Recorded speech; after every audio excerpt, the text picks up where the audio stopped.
안녕하세요. 오늘은 하반기에 어떤 투자 전략을 가져가시면 좋을지에 대한 점검을 한번 해보겠습니다.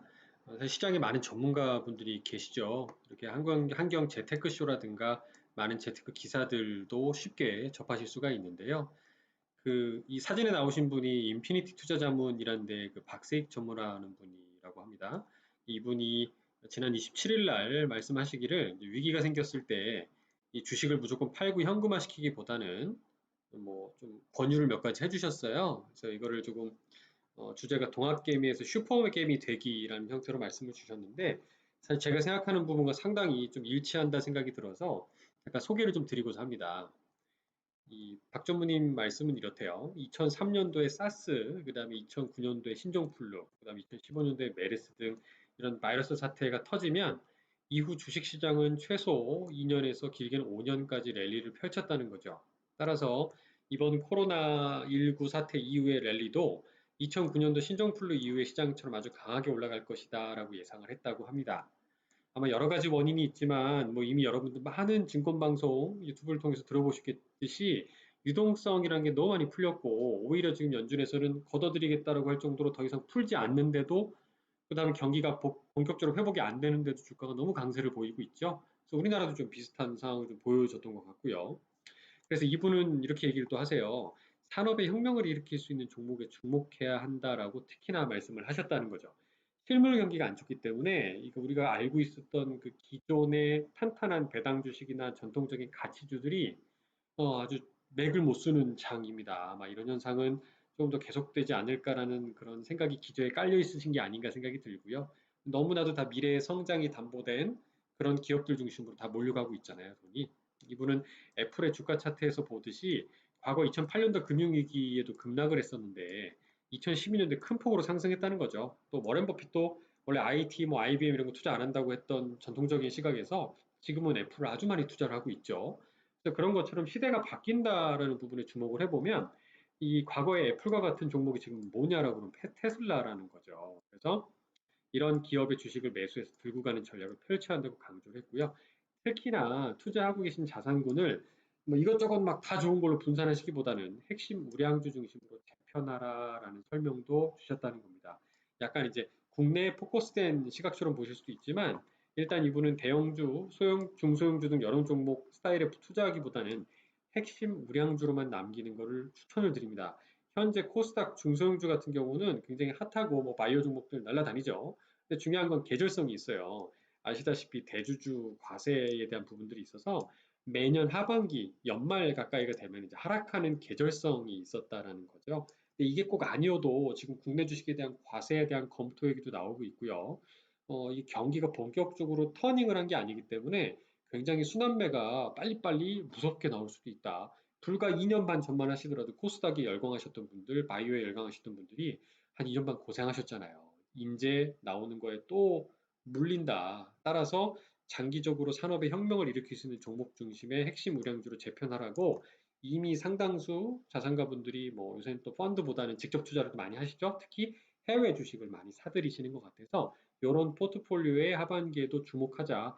시장이 조금 조정이 나온다 하면 오히려 더 그때를 매수 기회로 살려보자라는 부분으로 요약할 수 있을 것 같습니다. 그러니까 저도 그래서 예전에 최근에 이 글로벌 언택트 테마라는 관련된 주제로 방송을 한번 드렸고 한화자산운용에서 글로벌 언택트라는 펀드가 나와서 소개를 드린 바가 있습니다. 그게 세 가지 테마였었거든요. 온라인 소비와 연관된 산업이다. 오프라인으로 가는 게 제약이 있으니까 당연히 스마트폰으로 검색해서 소비하고 배송하고 결제하고 이런 사업들이 더 발전할 수밖에 없다라는 명확한 어떤 근거 확신. 두 번째, 당연히 스마트폰 검색량이 늘어나고 데이터 수요도 늘어날 수밖에 없다. 5 시대이기도 하고요. 다 방구석 문화. 방에서 넷플릭스 보고 뭐 U 플러스만 하는 줄 알았더니 KT까지 나서가지고 이제 넷플릭스 공짜라고 하는 시대죠. 이런 데이터 인프라 산업에 그래서 주목을 해야 된다라는 등등. 단순히 데이터 서버, 데이터 센터를 짓는 데 그치는 게 아니라 데이터 센터를 짓는 또는 뭐 물류 창고가 들어온다든가 이런 그 리츠까지 들어오는 시대가 됐다라는 거죠. 세 번째는 헬스케어는 당연한 거죠. 아직도 치료제 및 백신에 대한 개발과 백신이 개발됐다고 그랬을 때 전 세계적인 감염 인구에 대한 접종까지 고려하면 엄청나게 맞아야 될 사람 수요가 많다라는 거죠. 이런 거에 세 가지 테마로 주목했던 펀드가 있는데 이거 대박이에요. 얼마나인지 아세요? 6월 1일 날 펀드가 출시가 됐습니다. 거의 한 20% 가까운 수익률을 기록하고 있습니다. 제가 평소에 좋아하는 어, 그 카카오페이 증권의 뭐 똑똑한 4차 산업 분할 매수 펀드의 그 3월부터의 성과를 거의 단 6, 7, 8, 3개월 만에 수익을 내버릴 정도로, 그래서 제가 다른 시장하고도 비교를 해봤어요. S&P 500 미국 증시도 한 14% 올랐지만 거의 한 5%포인트 이상 더 좋은 수익률을 보여줬고요. 그리고 코스피도 이렇게 많이 올랐지만 변동성이 적지 않죠. 그리고 S&P 500도 최근은 약간 언택트보다도 텍트 주식들도 많이 올라온 시장이었거든요. 이런 걸 감안했음에도 불구하고 이 글로벌 언택트 펀드의 성과가 이렇게 엄청난 좋은 모습을 보여주고 있어서 제가 소개를 드려서 기쁘게 생각합니다. 그리고 이런 테마가 저는 앞으로도 계속 갈 것 같다라고 좀 감히 말씀을 좀 드리고 싶네요. 하나자산운용의 자료를 좀 인용을 해보면 투자 포인트를 정리해보면 다시 한번 세 가지 컨셉이 이렇다고 해요. 우리가 살아가게 될 세상은 코로나가 어디 가지 않는다 이제 금방. 전 세계적인 유행 그리고 사회적 거리두기 이런 부분으로 인해서 우리의 삶의 트렌드가 바뀌었다라는 거죠. 그래서 우리가 투자하는 산업이 뭐냐? 4차 산업혁명이라는 기술로 인해 가속화되는 게 바로 비대면 산업이 아니냐라는 거예요. 하다못해 헬스케어도 원격 진료 형태로 화상으로 하듯이 이런 4차 산업혁명의 기술을 활용한 비대면 산업에 주목을 해야 된다는 거고요. 이런 관련된 산업들에 주목해보면 우리가 살아가게 될 세상은 어떤 거냐. 결국 변화된 세상에서는 장기 생존이 가능해야 되고요. 사회 변화의 선도적 역할을 하는 대형주가 가급적 안전하다라고 판단하는 겁니다. 그리고 이런 가급적이면 정책적인 부분이 유연하고 그다음에 건전성이 양호한 미국이나 중국 등 주로 G2 국가의 이런 나라들은 인구라는 수요도 뒷받침이 되고요. 그다음에 굉장히 그 큰 나라, 시장도 크면서 기술이 발전한 그런 그 높은 기술력의 기업들도 많죠. 이런 주요 국가의 언택트 관련 수혜주들의 우리 선도 기업들에 투자하겠다라는 투자 포인트를 가지고 있고요. 그래서 이런 세 가지를 앞서 제가 썸네일로 보여드렸지만 온라인 소비에서는 이렇다는 거죠. 신선식품, 홈밀 리프레시먼트라고도 하고 홈 딜리버리 푸드로 얘기를 하는 거고요. 택배, 차세대 모빌리티, 뭐 드론 배송 이런 것들, 포장 박스, 당연히 택배 박스가 많아지니까 필요할 수밖에 없고 언택트 관련된 스포츠라든가 데이터 인프라 부분은 당연히 데이터 센터에 들어가는 소재인 반도체 5G 장비, 반도체 가격이 바닥을 찍었다는 소식이 들리면 당연히 삼성전자의 매출 이런 부분 당연히 좋아질 수가 있겠죠. 소프트웨어나 PC 당연합니다.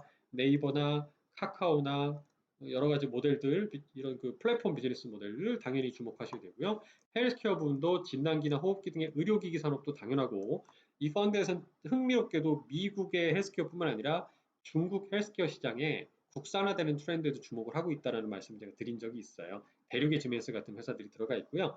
백신 및 치료제의 개발, 그다음에 원격으로 서비스 등등에 주목을 한다는 거예요. 지금 이런 테마들은 단순히 주가가 하락한다고 해서 그냥 뻥 날아가거나 경쟁자한테 잠식당하거나 그런 상황이 아니라고 저도 생각이 듭니다. 그래서 좀 더 장기적인 테마가 아닐까라고 생각이 들어서 우리 아이들에게 선물하기도 좋은 유형의 테마가 아닌가 생각을 하고 있고요. 7월 말 기준으로 포트폴리오를 보면은 세 가지 테마의 배분이 좀 이렇네요. 꼭 3대 3대 3은 아니고 온라인 소비 관련된 부분이 대략 한 52% 정도, 그리고 데이터 인프라 부분들이 한 26%, 나머지 헬스케어가 한 10% 정도의 비중으로 투자가 되고 있다라고 합니다. 주된 기업들을 주로 이제 뽑아보면 이런 거죠. 텐센트, 알리바바, 알파벳, 이 구글이지 않습니까? 아마존, 한국의 네이버와 카카오.